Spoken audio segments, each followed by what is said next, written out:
We're talking about your impression of how you think we should proceed with negotiating or not with Boko Haram.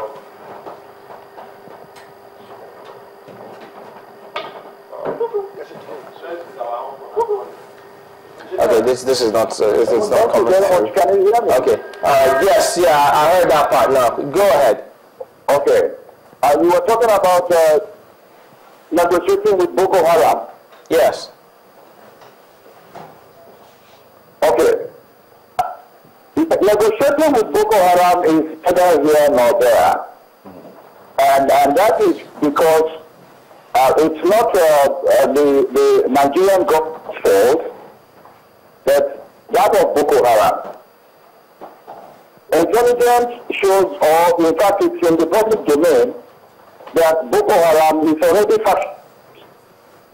With the recent exposure from the Chadian president that a new leader of Boko Haram has emerged, and with yesterday or thereabout Shakal's declaration that he is alive and he is the leader of Boko Haram, which we cannot confirm whether he is alive or whether he is the person or it's a proxy or it's an imposition. Now, these conditions make it very difficult for any negotiations to take up in the first, because if we make the mistake of negotiating with the wrong people, the consequences will be so dire, and Nigeria as a nation will be ridiculed that our intelligence has not provided the needed information to negotiate with who. So what should we do? That is the major obstacle to negotiation. At the point at which we are, it is the wisdom of Mr. President to negotiate. He probably has some information that is not within our purview, but the process of negotiation, has to be right for it to take off. Well, as it is now, the marker, perhaps, the Chibok girls, the president did say that much, that we cannot claim to have succeeded if we don't rescue the girls. Of course, that is expected to be part of that equation if we'll go ahead and negotiate with them. But what's your impression now in terms of whether the girls are within a certain area or alive at all?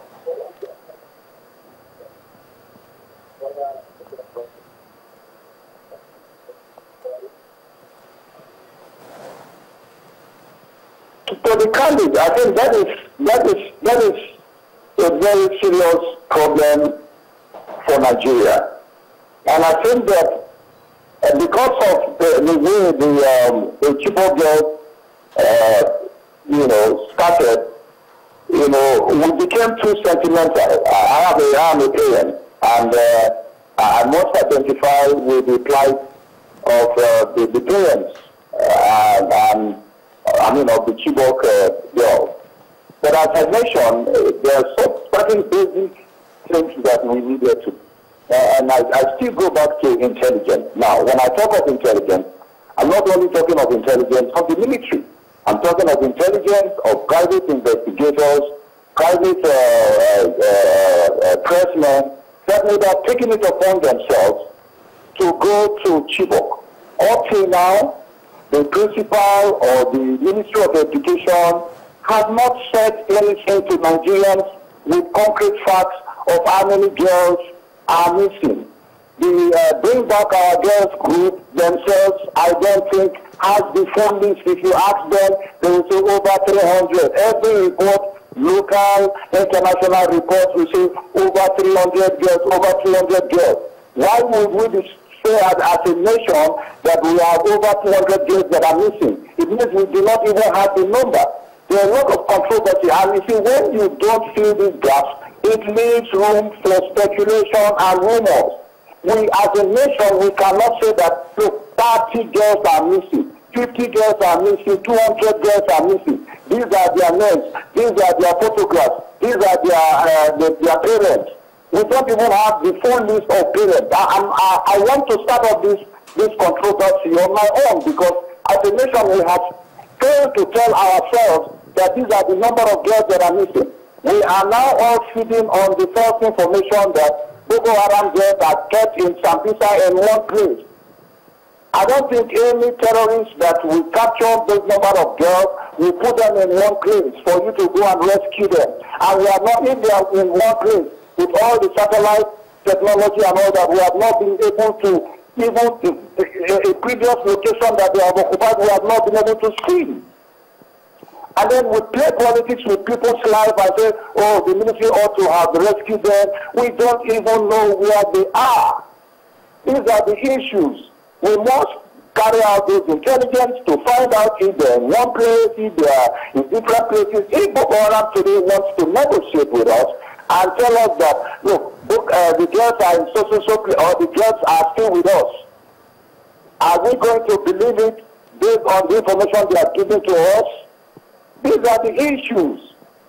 Now, if we are going to negotiate with Boko Haram, are we going to negotiate with Boko Haram only on the side of Nigeria? Okay, when Chad is involved, Niger is also under the threat, Cameroon is also under the threat, and we have the Chad building or the multinational joint task force. Are we going to do it in peaceful? Or this nation, this contiguous nations have come together to say we want to negotiate? Is Boko Haram only Nigeria's problem? So a comprehensive approach has to be adopted before we start negotiating. Is Cameroon going to negotiate alone? Is Nigeria going to negotiate alone? It does not mean that. Now, Boko Haram has been proscribed by the American government as a terrorist organization. We have proscribed them as a terrorist organization. You understand? When you have proscribed them, are you not going to sit down and negotiate with them? So would it be right to say from with America buying into you, negotiating with them when they have declared them, you know, when they declare them as a foreign terrorist organization? These are the technicalities. So from what you've said now, does that suggest that we don't seem ready to negotiate?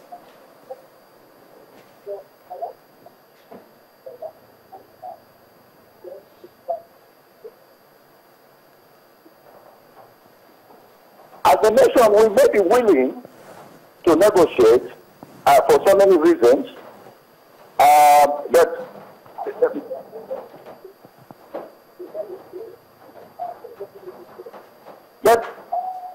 who are you going to negotiate with? We don't even know the correct status of Boko Haram. Those are the things I'm talking about. It is not just to say we want to negotiate. Who are you negotiating with? The factionalization of Boko Haram has not been resolved. All right. As a nation, we did not even know if Shekau is alive or not. If the claim his daddy is correct or not, we are not in sync.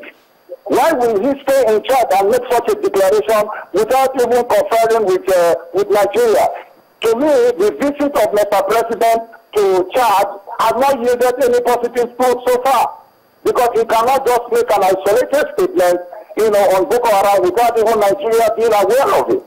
Let me bring in Condon on this one. I mean, that last bit of his comment, do you think otherwise, that the visit of the president to our neighboring countries has yielded fruit? But with this last point, he says he thinks otherwise. No, that does not resonate with me positively or comfortably, so to speak. I think the diplomatic shuttle of Mr. President to our neighbors have yielded a great deal of plus for us. You know, as far as the insurgency thing is concerned, his ability to have been able to galvanize their support from at such a strategic level on this goes a long way. We must be frank. In as much as he has been able to bring out certain areas which actually arouses my own concern too, I think we which are the areas? For instance? Of course, he has talked about the issue of the figures of the girls. Frankly speaking, we have not really ascertained.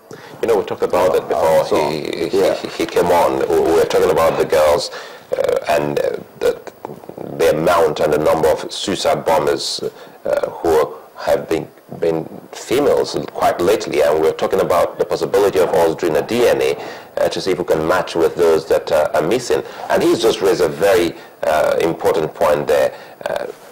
Who exactly are we looking out for? Because a couple of times we've seen some other girls being found in the forest. Some have walked on their own out of the forest. Have we been able to make... I think we have photographs of all the girls we are looking for. Of all the girls? Yes, I'm referring to the girls of the Chibok school. Beautiful. Yeah, there are photographs of all that. One of these television stations, I think 2 or 3 days back, you know, came up with something very good. Arise TV, I think it's based in the UK also, came up with a fine, small 30 minutes program on the Chibok girls, where even parents were pointing at photographs of their kids, you know, that large photograph and so on. I don't know where they were able to capture all that from us. It's like they were in Nigeria to do a small documentary. It was very, very, you know, enlightening and informative, you know. So what he's saying here is we need to know the number of girls, because so many women have been taken from their homes. So many people have been taken from the streets in some of Nigeria's northeast. And if we don't know, we've not been able to ascertain the exact strength. Absolutely. He is very correct there. Very, very correct.